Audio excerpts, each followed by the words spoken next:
Bonjour et bienvenue sur le podcast des fourmis, le podcast qui parle de la sclérose en plaques. Moi, je m'appelle Julie et à travers les prochains épisodes, je vais te partager mon expérience et mon parcours au travers de cette maladie, mais pas que. Je vais aussi interviewer d'autres fourmis, des fourmis comme moi, malades, mais des fourmis aidantes, des fourmis soignantes, bref, tous ceux qui nous entourent pour nous aider à mieux vivre la maladie.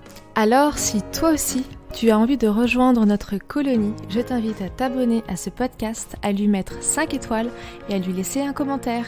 Allez, c'est parti pour l'épisode du jour. Bonjour et bienvenue dans ce nouvel épisode du podcast des fourmis. Aujourd'hui, je reçois Cédric, un invité tout particulier, puisque si tu écoutes le podcast depuis ses débuts, tu entends une petite musique en introduction et une petite musique en outro, c'est comme ça qu'on dit dans les podcasts. Eh bien, figure-toi que c'est Cédric qui l'a conçu, qui l'a chanté, et il va nous en parler tout à l'heure, et il m'a donné avec son ami qui a écrit la musique l'autorisation pour m'en servir pour ce podcast, et j'en suis ravie, parce que du coup c'est vraiment un podcast 100% fourmi. Bonjour Cédric. Bonjour. Écoute, merci à toi d'être venu derrière le micro aujourd'hui pour partager avec nous ton expérience.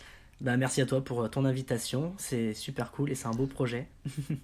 Merci, je suis assez contente parce que les écoutes sont plutôt cool et sont plutôt bonnes et les retours aussi sont positifs.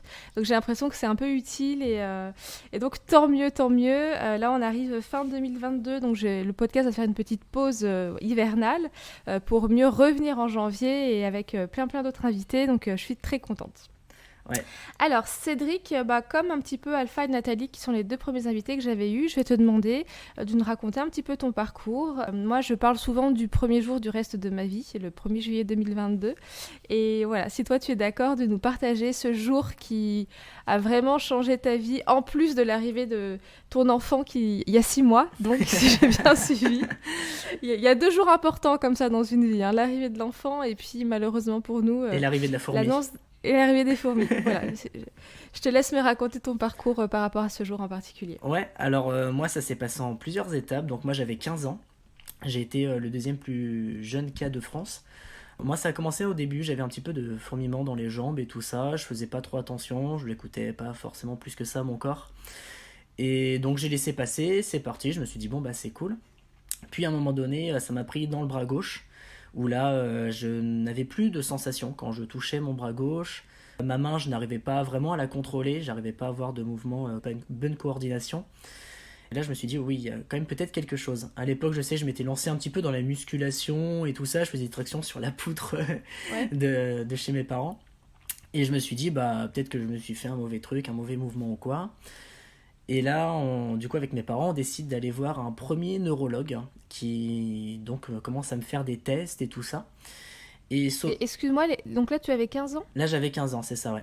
Et ces symptômes, avant d'aller voir le neurologue, t'as eu combien de temps de délai avant de te dire c'est vraiment pas normal, faut que j'y aille ? Ouais, je dirais un bon mois, à peu près. Ouais. Je dirais un bon mois où je me suis dit, je vois que ça passe pas, donc faut peut-être consulter, ce serait peut-être mieux quand même, parce que c'est pas normal. Et donc le neurologue commence à me faire des tests, tout ça. Moi à 15 ans, je sais que j'étais assez sensible et tout ça. Il me fait des tests en posant des sortes d'électrodes, je sais pas si t'as eu ça, qui fait sauter les doigts et tout ça, et il pose sur les nerfs, enfin un truc un peu particulier. Et moi je vois ça, je vois mes doigts qui sautent dans tous les sens avec son truc, je suis en mode je suis pas bien, j'aime pas ça. Et le mec après dans toute sa finesse il me dit très gentiment écoute, le prochain truc en fait on va tester de mettre des aiguilles dans les muscles pour voir les réactions. Et moi clairement je commence à faire un début de malaise en mode non, c'est pas possible. Ouais. Et en fait là le neurologue il commence clairement à s'énerver. Le neurologue commence à s'énerver et à me dire oui de tout. Après toi ? Ouais, c'est ça, ouais. Et après moi, j'étais avec mon père à ce moment-là. Et il commence à s'énerver, il me fait oui, de toute façon, moi je suis pas pédiatre et tout, j'en ai marre qu'on me refile des gamins qui supportent rien, machin. Enfin, il commence à nous embrouiller, enfin, du n'importe quoi. On laisse passer 1 ou 2 semaines. Hein. Et le mec, ce mec-là, en fait, il nous dit en gros, de toute façon, ça doit être un nerf qui est bloqué dans le bras. Donc, faudra ouvrir le bras et débloquer ça, quoi. Donc là, avec mon père, on se regarde, on dit on va quand même rechercher un autre neurologue parce que lui, il était un peu particulier. Et là, ma mère, derrière chez elle, elle avait un autre neurologue. Donc on décide d'y aller également. Là on rentre, je me souviens, c'était dans une très très grande maison, une vieille bâtisse qui fait presque un peu peur ou quoi. Donc on rentre dedans, le parquet qui grince et tout. On sonne, là un monsieur habillé tout en noir. Moi je me souviens, ma première action c'était oh mais elle m'a emmené chez un croque-mort, c'est trop bizarre et tout. Et le mec hop il nous fait attendre dans la salle. Hein. Et là le vieux papier peint au mur et tout ça, je dis oh là là mais où est-ce que tu m'as emmené. Ouais bon. Et là on rentre du coup chez ce monsieur là. Et là c'est un monsieur qui est que à l'ancienne. Il n'avait aucun appareil de maintenant et tout ça. Donc il commence à me faire une batterie d'examen, à faire des tests d'équilibre et tout ça, à me mettre sur une jambe, à toucher mon nez avec le bout de mon doigt. Je pense que beaucoup de fourmis voilà, vont se reconnaître là-dedans. Et, et là je vois oui que j'ai clairement aucun équilibre, que j'arrive pas du tout à toucher mon nez avec le bout de mon doigt, que c'est particulier. Il commence à faire vibrer, je crois que c'était un diapason sur tout mon corps pour voir si j'avais des sensations ou quoi. Il y avait certains endroits où j'en avais pas. Et moi, ma mère, à l'époque, elle faisait du soin à domicile et tout ça. Et en fait, moi, ma mère, sa première réaction, elle se dit, mon Dieu, mais enfin, il a un truc grave et tout, ça se trouve, il a une tumeur, enfin, ça peut être grave. Enfin, je vois ma mère qui commence un peu à blanchir, à pas être bien. Et moi, j'étais en mode, ouais, c'est vrai que c'est particulier, mais sur le coup, ça va, j'étais assez bien encore. Et donc là, le monsieur, il dit, ok, bah écoute, tu vas passer un IRM. Et je dis ok, et moi j'ai toujours été curieux et je préfère qu'on me dise les choses. Et je lui ai demandé, je fais, à votre avis, qu'est-ce que j'ai? Et en fait, là, le mec, directement, il me dit, il fait, je pense que t'as une sclérose en plaques. Moi, ça me parlait pas à l'époque, j'étais en mode, ok, ouais. À 15 ans, tu connais pas, quoi. Ouais, c'est ça, j'en avais jamais entendu parler avant, je me suis dit, ok. Excuse-moi, Cédric, tu as quel âge aujourd'hui? Là, j'ai 24 ans actuellement.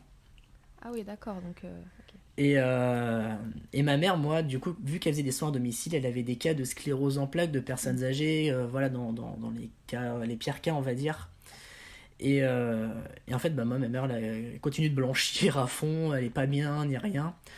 On sort, on rentre à la maison, bah, je lui demande, je fais, mais qu'est-ce que ça peut être? Et en fait, elle commence à m'expliquer un petit peu, à me parler un peu de ses patients. Et là, je me dis, waouh, ok, en fait, ma vie est foutue, quoi. Donc là, j'ai tout mon monde qui s'effondre, j'avais plein de projets déjà à 15 ans et tout, je bougeais de partout. Et je me dis, ok, très bien. Et donc là, je me sens vraiment très mal, je suis au fond du gouffre. On annonce à mon père il est très mal également. Moi et mon père, on commence un peu à déprimer, on n'est pas bien. Moi, clairement, je dis comme quoi je veux en terminer avec la vie, que de toute façon c'est fini et que je vais me foutre en l'air, quoi, clairement. Et là, ma mère, en fait, elle commence à me voir, moi et mon père, dans ces états-là. Et là, en fait, d'un coup, elle nous ressaisit, elle a une force incroyable, elle nous reprend en main en mode non, mais c'est bon, on va pas tous se laisser abattre.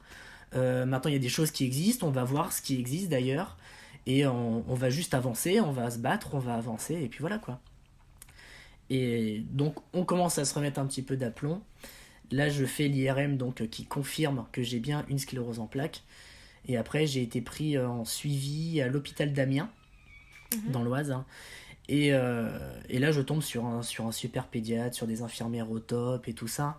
Donc au début, bah, pour enlever les poussées, bah, j'ai fait, comme beaucoup de personnes, la perfusion, je crois que c'est de corticoïdes, je crois, un truc comme ça. Ouais, il me semble que c'est ce qu'ils donnent, ouais. Et donc là, je reste plusieurs jours à l'hôpital avec la perf et tout.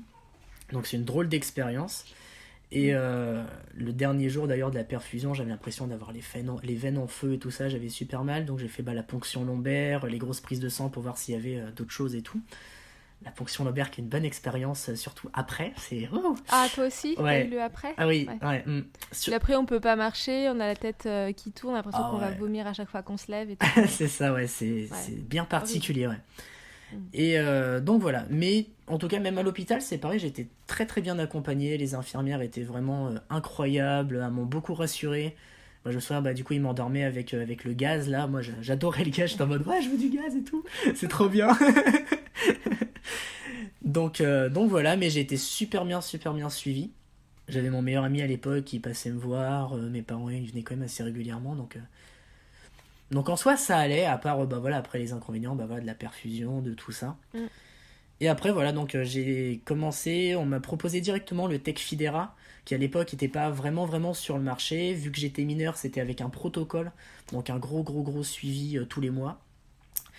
Et moi j'ai la chance d'avoir directement bien accepté le médicament. Okay. Tout s'est directement bien passé. C'est toujours celui que tu as aujourd'hui ? Aujourd'hui j'ai arrêté le traitement. Aujourd'hui, j'ai tout... T'as plus de traitement? Ouais, aujourd'hui, j'ai décidé de tout arrêter. Ça fait un peu plus d'1 an maintenant que j'ai arrêté tout type de On va traitement. en parler après, du coup, de cette décision. Alors, c'est intéressant, ça. Ouais, on en parlera après. Donc voilà, donc mon corps a directement bien accepté. La seule réaction, on va dire, et ça le pédiatre me l'avait pas dit, ça faisait un drôle d'effet. Je me souviens, j'étais sous la douche, et en fait d'un coup je commence à avoir chaud. Et là une très très grosse bouffée de chaleur. Et je sors de la douche, je me mets devant le miroir, et là je vois que j'ai des plaques rouges absolument sur tout le corps. Ah ouais. Et là je commence à me dire, ouh là là, mais qu'est-ce qui se passe? Qu'est-ce que c'est que ce délire? J'ai pas pris une douche aussi chaude pour être rouge comme ça. C'est pas normal. Et ma mère m'a rentré du boulot à ce moment-là, donc je vais la voir en mode, maman, j'ai un problème. Là, elle me voit pareil avec toutes ces plaques rouges et tout. Ma mère a fait les gros yeux en mode, ouh là là. En effet, il y a quelque chose. On appelle le pédiatre et directement, bah là, il nous rassure. Il dit non, mais ça, c'est un des effets D'accord. du traitement, donc c'est tout à fait normal et tout. Donc ça, c'est le seul effet que j'ai gardé du traitement tout le long. Et ça, à tout le long? Tout le long, ouais. On me disait, bah faut le prendre pendant qu'on mange, ou faut le prendre avant, ou faut le prendre après, ou faut le prendre plus là, plus là. J'ai toujours fait. Donc, t'étais rouge tout le temps? Ah non, pas en permanence, non, je faisais... Ah, d'accord. Ah, C'est c'était des rushs qui arrivaient de c'est temps ça, en ouais. temps. Je le faisais en journée, D'accord. la nuit, c'était rare quand je faisais des bouffées de chaleur. D'accord. Mais en journée, par contre, j'en faisais quasiment tous les jours. Quasiment Mm. tout le temps. Peu importe quand Et, je le prenais. pour suivre ta scolarité, du coup, quand t'as 15 ans, enfin, on est en pleine période, les fêtes, les copains, découvertes, etc. Ça s'est passé comment pour toi? Alors moi, ça a été très particulier. Enfin, je l'ai vécu un peu mal sur le coup parce qu'en fait, bah moi, mes potes, ils voyaient que bah, mon bras, en fait, ça allait pas. Ils voyaient que j'avais Mm. plus de mouvement coordonné, mais en plus, j'écris de la main gauche, donc je pouvais écrire que de la main droite. Et en fait, là, c'était particulier parce que quand je suis revenu avec le diagnostic, quand j'ai réintégré les cours, en fait, Mhm. j'ai certains de mes potes qui, du jour au lendemain, du coup, m'ont pu parler. En fait, ils ont pris Ouais. directement une distance avec moi en mode tu vas me refiler ton truc ou je sais pas. Mm. Et après, bah, libre à eux, hein, c'est leur. Ça fait le tri quand on annonce qu'on est malade. Voilà, c'est ça. Et libre à eux, si eux, c'est ok, bah Mm. voilà, hein. Mais c'est vrai que sur le coup, ça fait bizarre, ouais. Il y avait des personnes qui se disaient super potes et tout, et d'un coup. Là, tu te retrouves, ah bon, bah au moins on voit les vraies personnes qui Ouais. continuent d'être là, et c'est le principal d'ailleurs, parce qu'on n'a pas besoin d'être Mm. entouré par 20 000 personnes, hein. Donc, C'est sûr. donc voilà. Ok. Et du coup, à l'école, les professeurs, etc., ils étaient au courant ou... À l'école, les professeurs étaient au courant pour la plupart. En revenant d'hôpital, du coup, bah, que je pouvais réécrire normalement de la main gauche et tout ça. Ouais. Mais c'était plus pour les bouffées de chaleur. Alors des fois, je m'en servais comme excuse pour aller à l'infirmerie et sécher les cours. J'avoue que ça pouvait être pas mal. Et il faut bien qu'il y ait des avantages. C'est ça, À un exactement. moment, Donc des fois, je disais, ah, je suis pas bien quand même, c'est rouge, il fait vraiment chaud, hein. J'aurais peut-être allé à l'infirmerie, me reposer un Mm. peu. Donc voilà, mais ils étaient au courant pour la plupart, ouais. Les seuls moments, c'est quand bah, des fois je faisais des stages ou quoi. Moi, j'ai fait un lycée, un bac pro commerce. Mhm. J'avais fait un premier stage dans un Kiabi. Et la deuxième fois en fait que j'ai fait le stage, du coup, bah, j'avais la sclérose en plaques. Et en fait, là, je les avais pas informés parce qu'avant, j'assumais pas. Je préférais pas en... C'est pas que j'assumais pas, c'est que je préférais pas en parler en fait. Je préférais vraiment être discret. J'ai jamais été du genre à parler trop de moi en plus, donc je voulais pas du tout attirer les projecteurs sur moi. Et donc je disais rien, sauf que bah forcément avec la fatigue et tout, ils ont vu une grande différence entre le premier stage et le deuxième stage. Où le deuxième stage, clairement, ils m'ont dit, fait mais, enfin, en vrai, t'es super lent, t'arrives pas à faire les trucs, enfin, il y a une grande différence. Qu'est-ce qui se passe, quoi? Et en fait, bah, je leur ai dit vraiment qu'à la fin et tout ça, quand vraiment je devais le dire en soi. Mhm. Et bah là, elles ont compris, elles se sont même excusées en mode ah, mais on savait pas, mais fallait le dire dès le départ et tout, mais on aurait compris, machin. Ouais, mais on n'a pas envie d'être, entre guillemets, catégorisé tout de suite quand on arrive quelque part. Ou... C'est ça. Enfin, voilà, puis surtout quand on est jeune, enfin, 15 ans, c'est comme tu... Donc tu disais, tu as été parmi les cas les plus jeunes diagnostiqués en France, c'est ça? C'est ça, ouais. Je crois qu'à l'époque, le pédiatre, il m'avait dit que j'étais le deuxième plus jeune cas de Ah, France. Que l'autre, je crois qu'il avait 9 ans à l'époque, 9 ou 10 ans. Il était super jeune, ouais. ah, c'est petit aussi ça. Ouais. Mais toujours pour reprendre ce truc-là, ouais, de pas être... de pas rentrer dans une catégorie ou quoi. C'est vrai qu'à un moment donné... En vrai, ma mère, un jour, elle était rentrée comme ça du boulot et elle m'a dit, elle fait, ouais, j'ai découvert un super truc et tout, ça pourrait te faire vachement plaisir. J'ai trouvé, en fait, que tu pouvais être vraiment suivi. En gros, il y a une voiture qui pourrait te déposer à l'école tous les jours, Mm. tu pourrais avoir beaucoup de choses et tout ça qui se sont mis en place, des aides et tout. Et elle était super contente de m'annoncer ça. Et moi, en fait, ma première action, c'était en mode, bah non, enfin, je veux pas Mm. ça parce que Là, imagine, je vais arriver à l'école, présent d'une voiture dans un VSL ou dans une ambulance ou je sais pas quoi. Non, en fait, je veux pas que ça se sache et tout. Je veux pas que tout le monde sache que j'ai ça, quoi. Oui, et puis moi, est-ce que quand j'ai appris que j'étais malade, j'ai aussi mes proches qui ont essayé de me trouver plein de Mm. solutions pour m'aider. On va t'aider à déménager. Moi, j'habite au 3e étage sans ascenseur. Donc, Ouais. le jour où j'aurai un problème avec mes jambes, je n'aurai pas de problème avec mes jambes. Mais si cela devait arriver, ce sera quand même très embêtant. Et donc, il y a plein de choses qui se sont mises en place. Et en fait, ça vient vraiment du fond du cœur. Ils veulent être là pour nous. Mais c'est vrai que quelque part, je trouve que c'est aussi cristalliser le fait qu'on est malade quand on nous propose ça. Et en fait, moi, je suis dans cette démarche de me dire, attends, chaque étape les unes après les autres. Là, d'abord, on apprend, on digère la nouvelle. On commence à vivre avec et on verra après voilà, comment ça se passe, etc. Il y a déjà, avant on n'était pas malade, maintenant on est malade. Avant la Sécu, on n'allait jamais chez le médecin et maintenant on est en ALD. Enfin moi, ça a été très dur pour moi de passer en ALD. Donc oui, je comprends ce que tu veux dire par rapport... mais ça vient toujours d'un très bon sentiment. Donc, bon. C'est ça, les gens, ils sont quand même relativement bienveillants. Ouais. Ils veulent bien faire en soi et ils font bien, je pense, de nous proposer tout ça et de nous accompagner parce que ça nous montre aussi qu'on n'est pas vraiment seul non plus, et c'est très très important. Maintenant oui, en effet, c'est vrai que ça reste particulier. Il y a des personnes pour qui ça convient bien d'avoir des aides et tout ça, et c'est top parce qu'il y a quand même des choses qui sont mises en place. Maintenant, ouais, c'est vrai qu'à 15 ans ou quoi, j'étais en mode non, enfin, je veux pas aller tous les matins à l'école avec un VSL, enfin, tout le lycée va être au courant, surtout qu'à cette époque-là, on est en train de se construire la confiance, l'estime. Exactement. Et vu que le jugement est énorme parce que les jeunes à cet âge-là sont à fond dans l'ego, sont à fond dans le jugement et tout, clairement, j'étais en mode non, je veux pas ça. Moi, je continue de prendre le bus, même si c'est galère ou quoi, des fois. Mais au moins, je suis tranquille, quoi. Ouais, non, mais ça, c'est sûr. Je pense que. Bon, je sais pas si. J'aime pas trop dire si t'as bien fait ou t'as pas bien fait de faire ça, mais comme c'était ce que toi t'avais envie de faire, ça me semble être quelque chose de plutôt bon.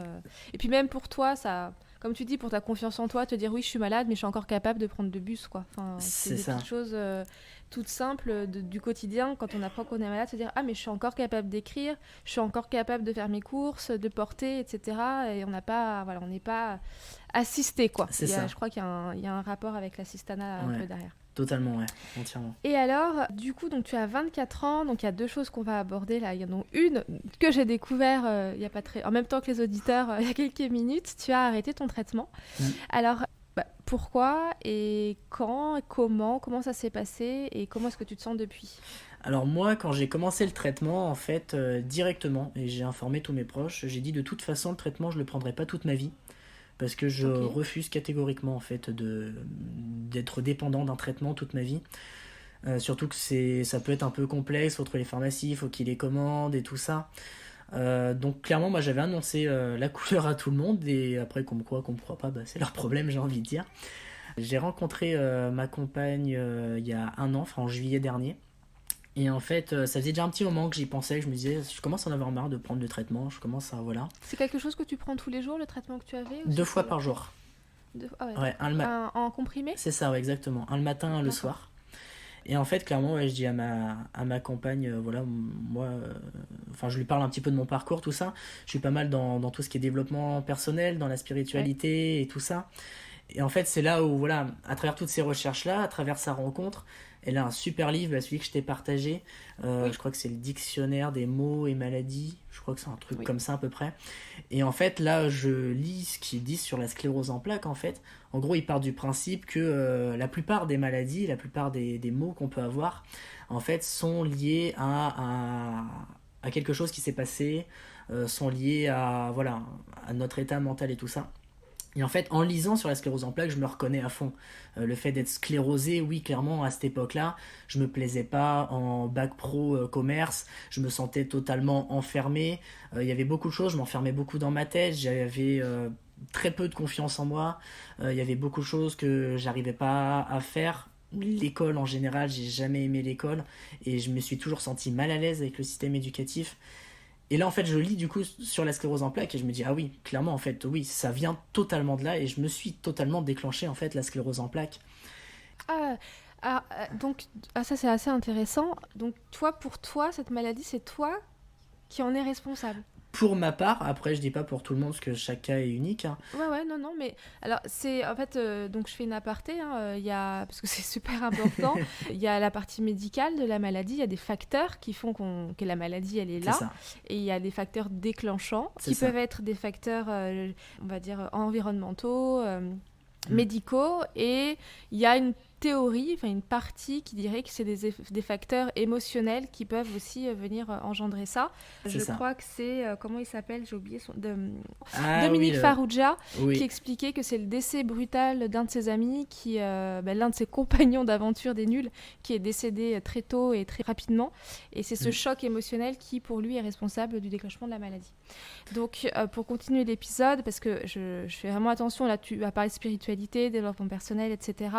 Donc, il y a des personnes qui sont pas du tout dans ce milieu-là, pour eux, c'est pas possible, on n'est pas responsable de ça, les âmes, les vies antérieures n'existent pas, etc. Moi, aujourd'hui, je suis entre les deux, parce que je découvre énormément de choses.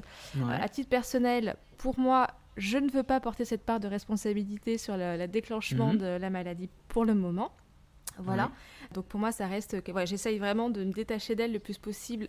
Mais ceci étant dit, je fais une toute petite aparté, excuse-moi sur l'interview, mais comme ça, c'est vraiment important de se dire qu'il y a différents types de pensées, etc.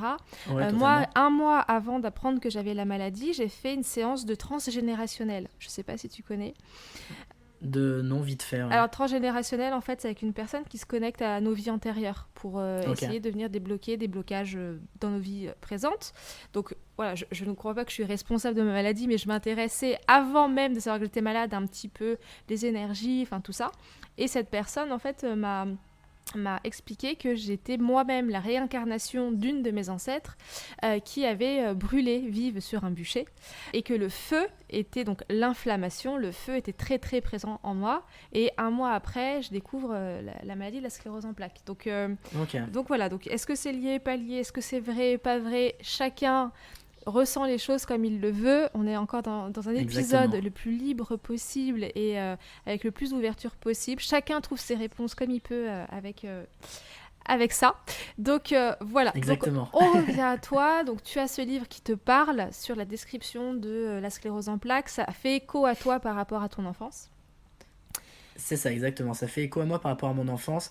Avant d'avoir lu ce livre, je savais déjà que c'est moi qui me l'étais déclenché. Ça, j'en suis vraiment persuadé pour le coup, pour ma part. Maintenant, voilà, le livre, en fait, me confirme les choses et je me dis, ah oui, d'accord, ok. C'est très, très intéressant, donc oui. Et en fait, moi, à partir de ce moment-là, je commence à cheminer. Je me dis, ah ouais, c'est vrai qu'il y a le traitement, tout ça. Et en fait, clairement, à un moment donné, je me dis, mais si mon corps déclenche la maladie, moi, je suis presque sûr, parce qu'on peut jamais être sûr à 100% de rien, mais que si le corps le déclenche, en fait, le corps peut l'enlever. Enlever les poussées si on travaille, on va dire, sur soi, ou si on fait attention à avoir une bonne hygiène de vie en général, hein, mentale, physique, etc. Et donc voilà, donc je me dis clairement, là, ouais, je pense que je vais vraiment stopper, en fait, je pense que je vais vraiment arrêter ça, pour faire confiance et me lancer encore plus là-dedans. Et là, maintenant, du coup, depuis juillet, du coup, j'ai totalement arrêté 2022. le traitement. 2022, D'accord. c'est ça, ouais. Depuis juillet 2022, du coup, j'ai totalement arrêté là, de prendre le traitement. Pour l'instant, je le vis extrêmement bien. Ah oui, et aussi la petite aparté, à un moment donné où je me suis rendu compte que le mental également avait une place énorme, parce que ça, je pense que ça va parler à tout le monde, hein, dans tout type de maladie même, hein. Le mental a une place énorme, énorme, énorme. À un moment donné, moi, c'est pareil, j'ai vécu indirectement. C'est-à-dire que c'est une personne dans mon entourage qui était enceinte et qui a perdu son enfant in utero. Je ne pensais pas être impacté ou quoi, mais en fait, ça m'a touché. Ça m'a beaucoup, beaucoup touché, cette histoire.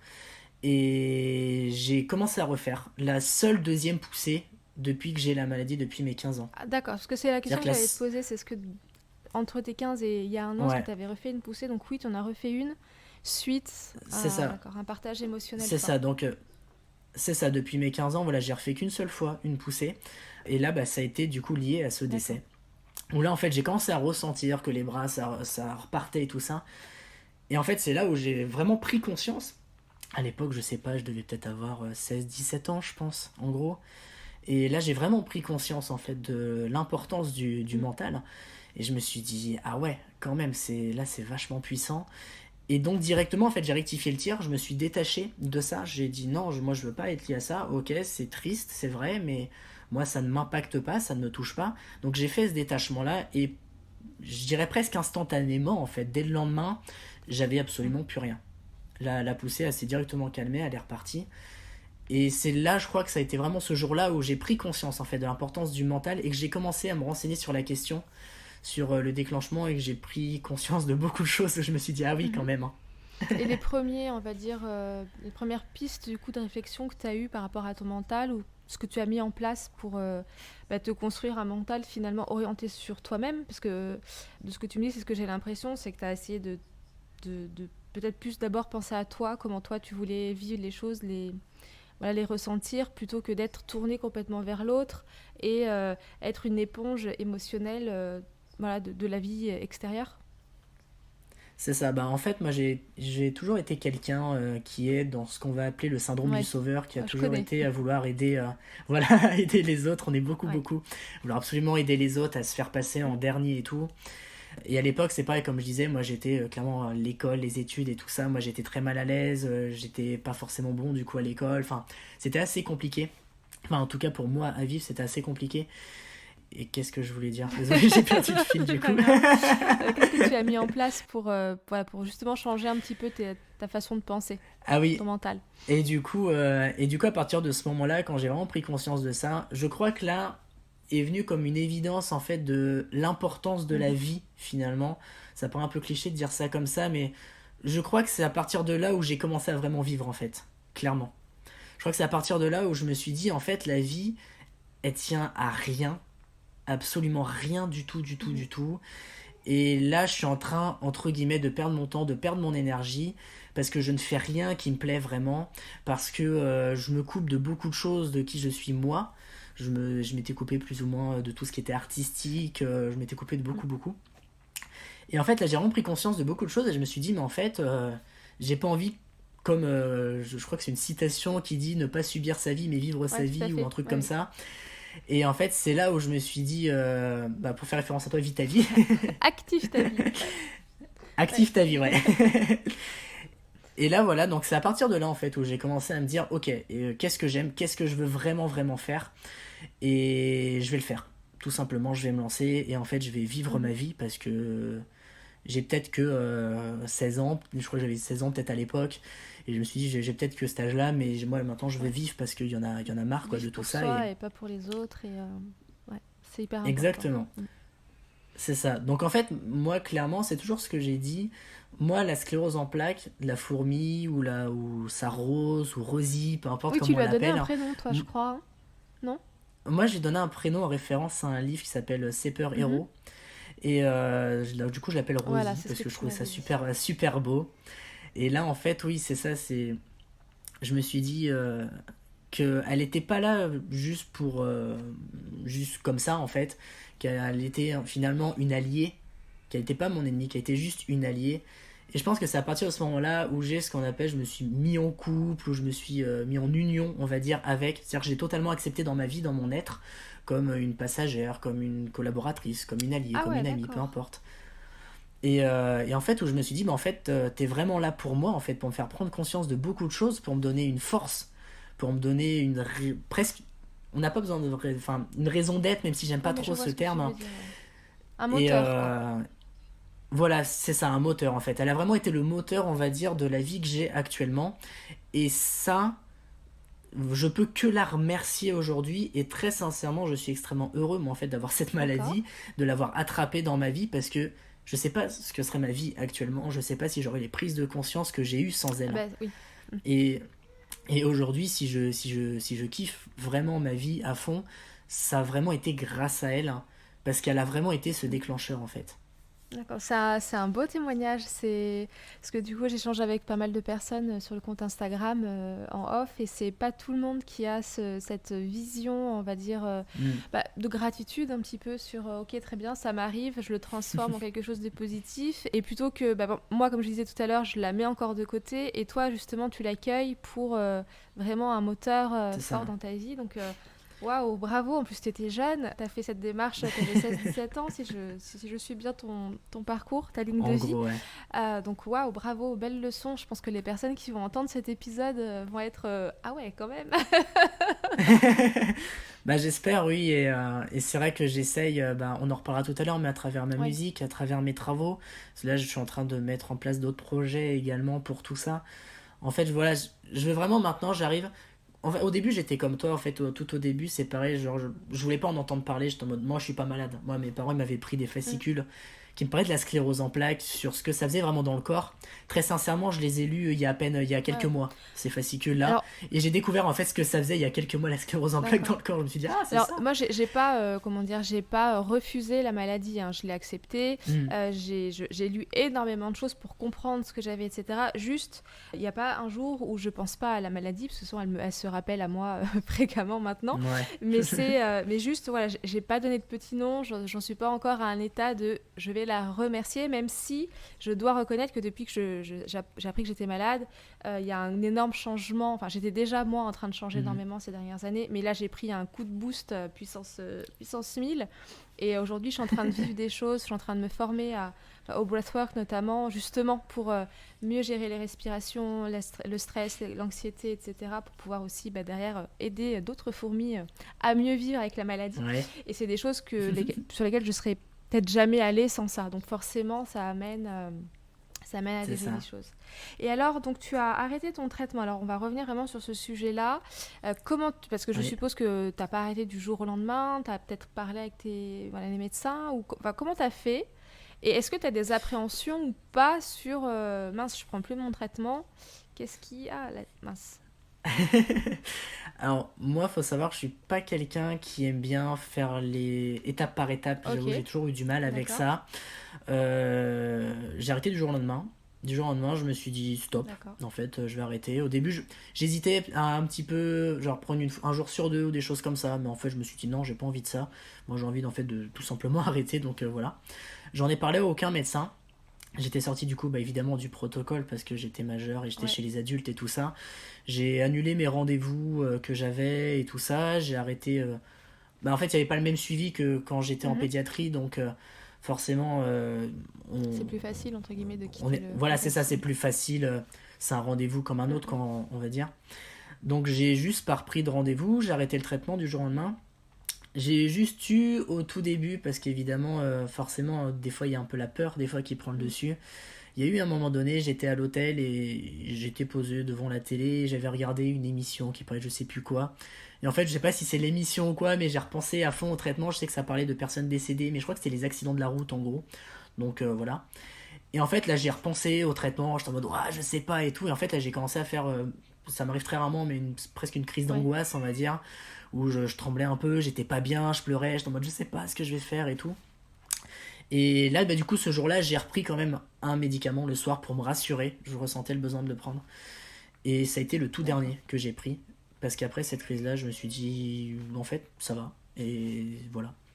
Maintenant, j'y repense plus du tout en fait en traitement. La dernière fois, je suis retombé sur mes boîtes de médicaments que j'avais gardées au cas où, que j'avais mises de côté. Là, je les ai rendues à la pharmacie. D'accord. Et, et voilà. Ok. Et t'as pas, enfin, est-ce que tu vas refaire des IRM de contrôle, tout ça, ou tu laisses les C'est choses ça. Le seul truc que je garde, c'est les IRM une fois D'accord. par an pour checker que tout aille bien. Là, j'ai fait un IRM, du coup, bah, c'est il y a 2-3 mois, je Mhm, dirais à peu mhm. près, où ça n'a pas bougé, où tout est resté normal, hein.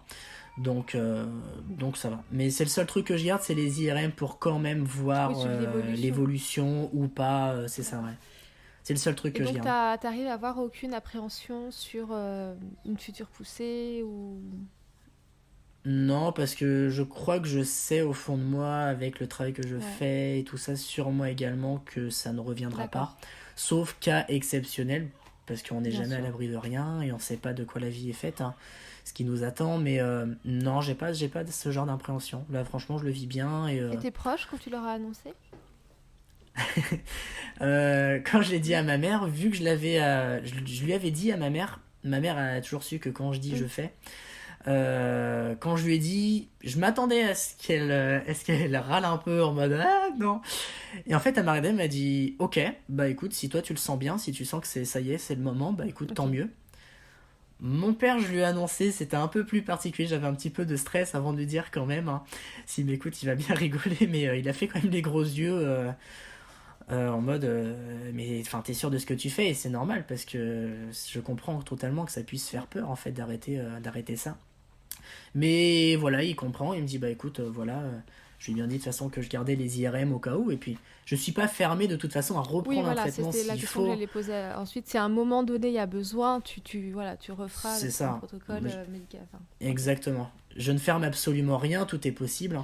Et si vraiment je vois que ça repart à un moment donné, vraiment, bah oui, là je me referai suivre, je reprendrai un traitement, je rentrerai voilà, dans le suivi et tout ça, D'accord. quoi. Et alors du coup, parce que toi tu me disais tu prenais un traitement qui était quand même un peu contraignant, c'est 2 comprimés par jour. Est-ce que si tu avais C'est eu un ça, ouais. traitement où c'est juste une fois tous les 6 mois, ça aurait changé quelque chose ou pas du tout? Je crois D'accord. pas. Je pense pas que ça aurait changé quelque chose. Moi personnellement, je suis quelqu'un qui a jamais été un grand fan du milieu Ouais, médical, de tout ce qui est traitement et tout ça. Donc je pense que même si ça avait été tous les 6 mois, à mon avis, t'aurais arrêté quand même. D'accord. j'aurais quand même arrêté parce que ça reste du Ouais. médical. Et en fait, je préfère me détacher de tout ce qui est corps médical traditionnel personnellement. Mais voilà. Et alors, on va arriver du coup à la partie musicale. Donc, tu as créé une chanson. Je vais te laisser en parler, je ne dis rien. Je mettrai le lien de toute façon de YouTube sous l'épisode si les personnes qui écoutent le podcast veulent aller écouter ta chanson. Donc, moi, j'ai eu le sentiment, Oui. quand on a échangé un petit peu, que la musique, c'est aussi ce qui t'a beaucoup aidé à traverser Mm. certaines étapes. Et bon, je te laisse en parler. En fait, moi, la musique, c'est pareil, ça a toujours été quelque chose qui, en moi, on va dire. Moi, je fais de la guitare depuis que je suis en primaire. Bon, je m'y suis jamais tenu parce que j'aime pas les cours non plus de guitare.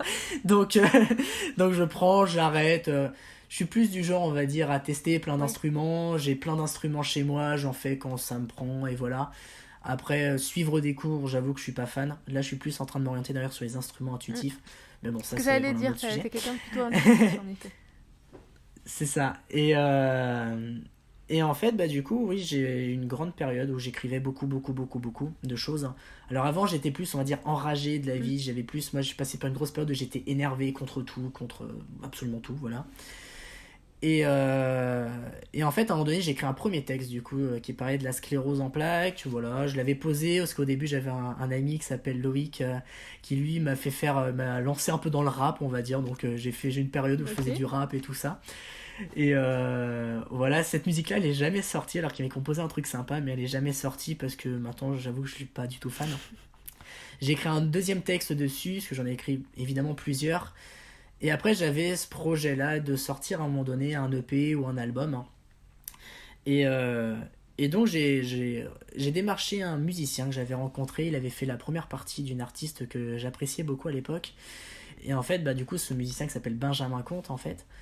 Donc je l'ai contacté, je lui ai dit bah écoute machin, moi je pensais à la base qu'il faisait que de la guitare, donc je me suis dit bah écoute, si toi t'es motivé pour me faire un petit truc à Mhm. la guitare, moi je pose mon texte qui parle de la sclérose en plaques et d'autres textes d'ailleurs, et voilà comme ça fait un petit projet sympathique. Et sauf qu'en fait lui il est vraiment compositeur, ce que je ne savais pas, lui il fait des trucs incroyables, hein. Et du coup il me dit bah écoute viens directement, donc c'était vers l'Alsace, hein. Il me dit bah écoute viens chez moi, tu viens et en échange bah à la rigueur toi tu me fais 2 clips parce que j'étais dans la vidéo avant, tu me fais 2 clips pour mes chansons et nous bah moi je te propose directement de te faire un vrai EP, on compose, on écrit les textes, on le met en format Ouais, chanson super.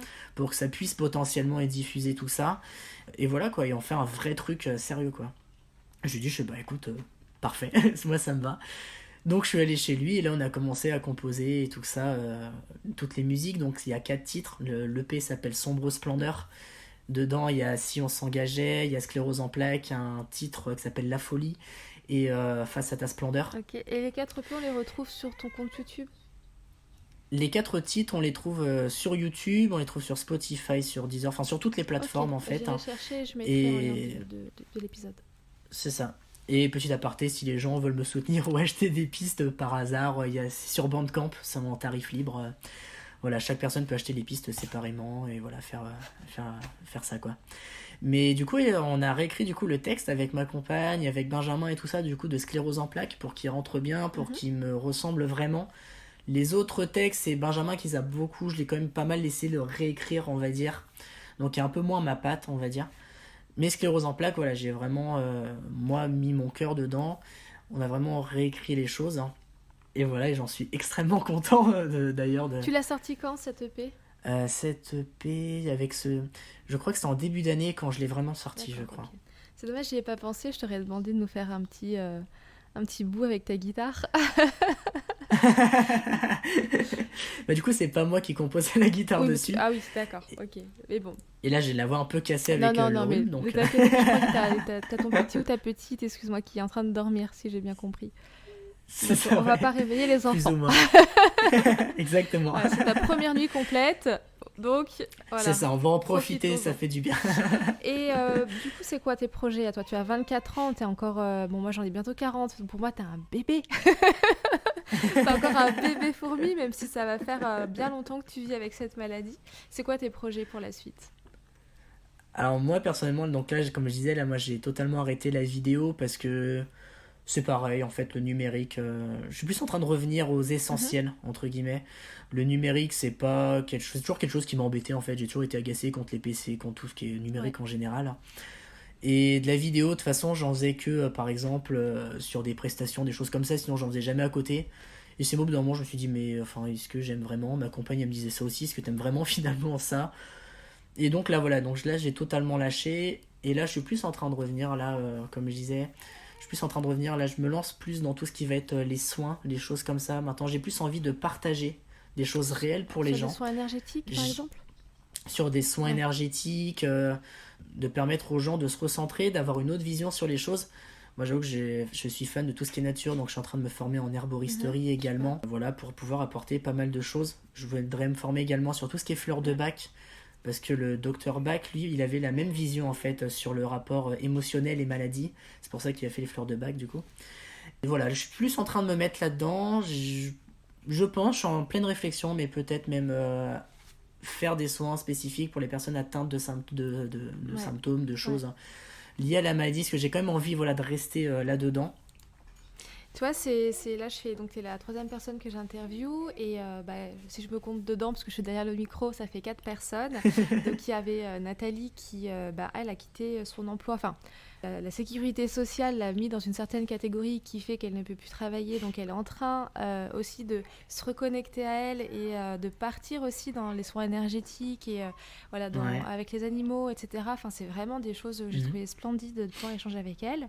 On a Alpha qui lui est en train de se reconvertir dans le sport pour accompagner, pour créer des programmes sportifs de mobilité et comme on dit, j'ai oublié le terme, quand on se remuscle. Pour avoir des muscles forts pour pouvoir affronter la maladie. Donc il accompagne déjà des personnes qui sont atteintes de la maladie de la sclérose en plaques. Il y a toi avec maintenant les soins énergétiques. J'ai vu aussi passer sur ton Instagram des cartes de tarologie, etc. Où je me trompe? Oh, oui, c'est ça, je fais également des tirages et tout ça. Ouais. Et puis moi qui étais déjà dans le développement personnel et où je pars aussi donc, avec technique respiratoire et avec un peu de Reiki. Dans la formation que je fais, il y a aussi du tirage de cartes, il y a pas mal de choses comme ça qui sont liées à la pleine conscience et à la méditation. Et j'ai le sentiment, parce que du coup, j'échange beaucoup avec vous, que justement se reconnecter à soi avec méditation, pleine conscience, même le yoga, il y a beaucoup de malades qui font du yoga, j'ai remarqué. Moi j'ai commencé, je suis un peu ridicule pour le moment, mais enfin bon. À chaque fois comme toi, tu fais la position de la vache. Ah oui, je ressemble bien à une vache, mais je suis pas sûre que ce soit... et voilà, et j'ai l'impression qu'il y a vraiment quelque chose comme ça qui est en train de se mettre en place pour la plupart d'entre nous. Et je trouve ça, pour le coup, hyper intéressant parce que on a tous cette volonté de se dire, ok, on est malade, mais on l'accepte. Globalement, pour les personnes que j'ai pu interviewer pour le moment, et on va en faire quelque chose pour les autres. Et je trouve que c'est ça, exactement. Moi, je trouve que c'est vraiment... je suis très, très reconnaissante, du coup, de vous rencontrer, de pouvoir vous interviewer, parce que j'ai ce sentiment qu'il y a vraiment une connexion entre les personnes qui est en train de se créer, et je trouve que c'est beau, et que c'est pas juste business, et que c'est pas... Il y a vraiment une volonté de donner vraiment du plus profond de soi-même, véritablement, quoi. Donc, et je trouve que je trouve ça très, très, très, très beau. Donc, bravo à toi pour cette direction que tu prends. Merci. Bon, du coup, Cédric, je pense que voilà, on a abordé pas mal de sujets. On est déjà à presque 45 minutes d'interview, donc merci beaucoup, beaucoup. Je vais donc te poser la dernière question, c'est si tu avais quelque chose à partager autour de cette maladie, ce serait quoi ? Que ça va être très cliché, mais c'est très beau. C'est que la vie continue et que on n'est jamais seul, qu'on est toujours entouré, même si on le voit pas forcément ou qu'on le voit plus ou moins, qu'on n'est jamais seul, que la vie continue et que finalement on ouvre les fenêtres, les oiseaux continuent de chanter, les voitures continuent à rouler, les gens continuent à vivre, la vie continue en fait, et que tout est là, tout est présent, et que le beau se trouve toujours partout, même si des fois on a l'impression qu'il a disparu, que la lumière est absolument partout, même si on est dans nos pires obscurités par moments. Et voilà. C'est un très beau message. Merci beaucoup Cédric d'être venu. Merci à toi pour l'invitation. Voilà, et donc comme je te le disais, toi qui m'écoutes, tu retrouveras toutes les informations concernant Cédric dans le descriptif de l'épisode. Et si cet épisode t'a plu, partage-le, mets un commentaire sur Apple Podcast pour nous faire découvrir toutes ces belles personnes, toutes ces belles âmes qui viennent là pour partager leur histoire et te donner beaucoup d'espoir. Avec grand plaisir, et merci à toi pour ce projet, merci aux personnes qui écoutent, qui participent également. Voilà, c'est la fin de cet épisode et j'espère qu'il t'a plu. Si oui, surtout, n'hésite pas à le partager autour de toi, à lui mettre 5 étoiles et à laisser un commentaire, histoire de faire grandir en bienveillance cette magnifique colonie.